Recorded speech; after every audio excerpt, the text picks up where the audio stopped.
Navy gray upper surfaces, that distinctive bright yellow underwing catching the afternoon sun. Red wingtips and tail, training aircraft markings that made student pilots visible to each other in crowded practice patterns. This is the North American SNJ-4, and everything about her posture says, prove yourself. The Navy called it the SNJ, the Army Air Forces knew it as the AT-6 Texan, the British flew it as the Harvard, but the young men who survived her training program called her something else entirely, the Pilot Maker.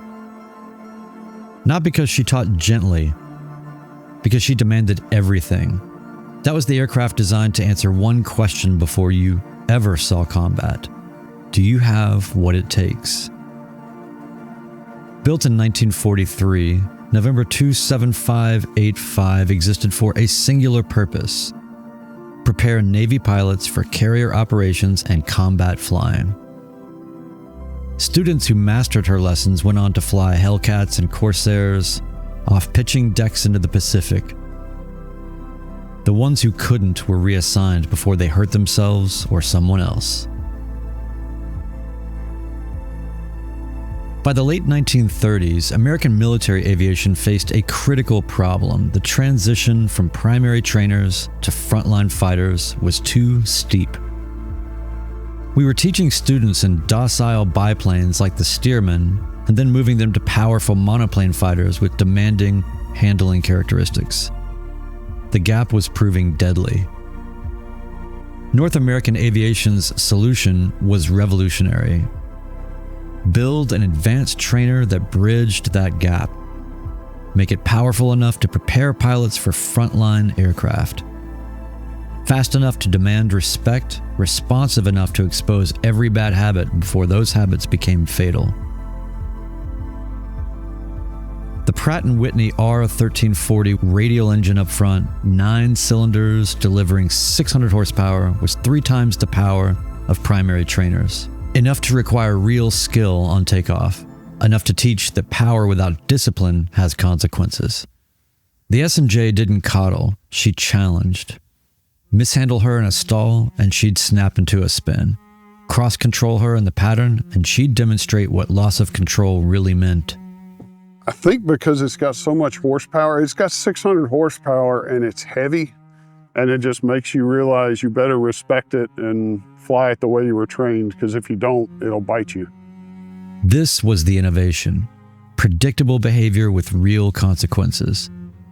The SNJ taught judgment, precision, and the life or death importance of proper technique before pilots faced enemy fire. Bruce Thomas is my pilot today. Commemorative Air Force Music City Wing volunteer and colonel. And when he briefs me, there's weight in his voice, and I listened. What was your first training flight in this, like? Tiger by the tail. Like, okay. I'm like, you want me to push the throttle up further? Further? Really? Okay. You think about how many people have trained in this airplane since it got introduced in '42, Pensacola. It was training Navy flying cadets. And then the next plane after this was the fighters. What's really interesting, I'm also the maintenance officer on the airplane. And so as we're taking the airplane apart and looking underneath of inspection panels, you can see the inspection stamp from an inspector that inspected it. And it's got NAS, PNS for Naval Air Station Pensacola with the date and the inspector stamp. So it really is like a living museum piece that we're still getting to fly.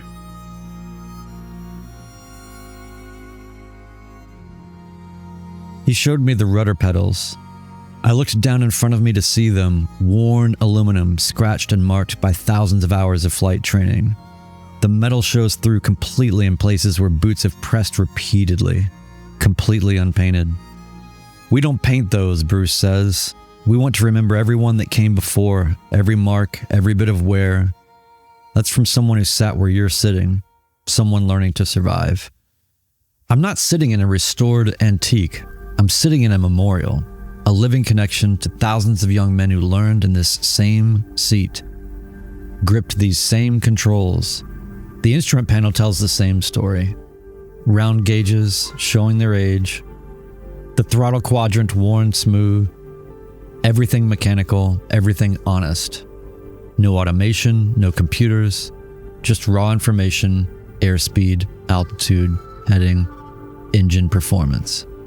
Some of those pilots made it home and some didn't. But all of them are here, in the worn metal beneath my feet. Bruce works out loud through the startup checklist with practiced precision. Then he hits the starter.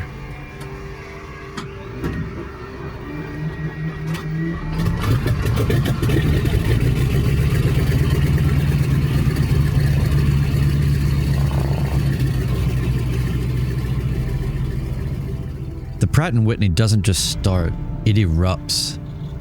That radial engine catches and all 9 cylinders fire in sequence, the entire airframe shuddering with contained power. That distinctive bark announces to everyone within earshot that something serious and special is about to happen. There's a very set way to take off that works every time. Turn it final. Same thing with approach speeds, and you just repetition, and then if you let your guard down, or you get tired, or you get slow, or something like that, that's when the airplane will kill you. No complacency allowed.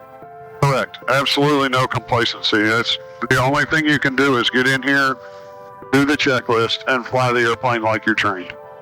The canopy stays open for takeoff. Throttle forward, and I understand why the canopy stays open. Acceleration is immediate and powerful. With the canopy open, you experience it fully. Wind hammers past you. The engines roar unfiltered.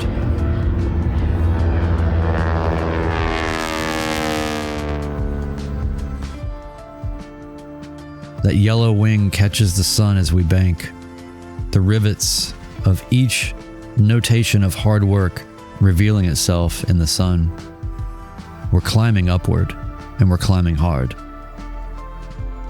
Then Bruce slides the canopy closed, the signal for me to do the same. The transformation is immediate. The raw sensation becomes focused work. The mission shifts from survival preparation to precision flying. At altitude over Gallatin, Bruce says, "Your airplane."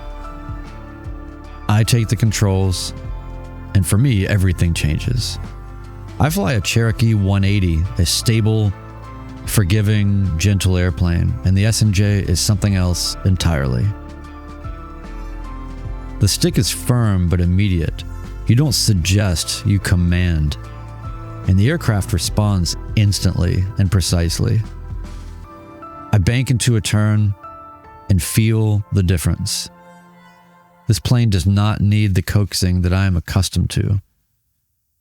And that power, the engine doesn't just want to maintain level flight, it wants to climb. Constantly.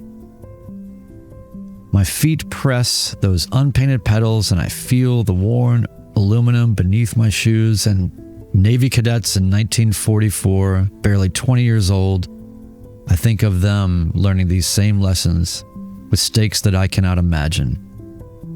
Returning to the airport, Bruce opens his canopy, snapping me into awareness that this overhead brake will be a landing in a few moments. We're exposed again, wind, noise, and the unfiltered sensation of flight at its most critical phase. This is how they learn to land, not insulated, always prepared for the possibility that this landing might not go as planned. The canopy means escape is possible. The runway rises to us, and he manages the energy perfectly, bleeds off the speed, holds it off, and the mains touch with authority, professional. It's hard to explain in words what this flight really meant for me personally. I think about how my father would have been so thrilled to hear about me being able to ride and fly in this plane. I think about all of the people that have ancestral connectedness to this machine. I think about how machines have spirits, personalities, and this SNJ is no different. We have to keep making these experiential tools for teaching and not pictures in history books. This particular SNJ is a work in progress, as everything is. It still needs new paint. It still needs a lot of care. It still needs a lot of parts, a lot of help, a lot of support, a lot of enthusiasm, and most of all, it needs a community. And that's you. And that's all of us. The Commemorative Air Force Music City Wing operates on volunteers. Nobody is paid. Most of them are paying. They show up because they understand that once these aircraft are gone, this living history is lost forever. Get involved. Find a way to contribute. There's only a few of these left, and every year that number shrinks. November 27585 is still teaching, demanding precision, exposing weakness, rewarding competence. Bruce made sure I understood through those unpainted pedals and that open canopy and that immediate honest feedback that this lesson continues, but only if we choose to keep her flying. To support the Commemorative Air Force Music City Wing, go to cafmusiccity.org. Educate, inspire, honor, and keep them flying.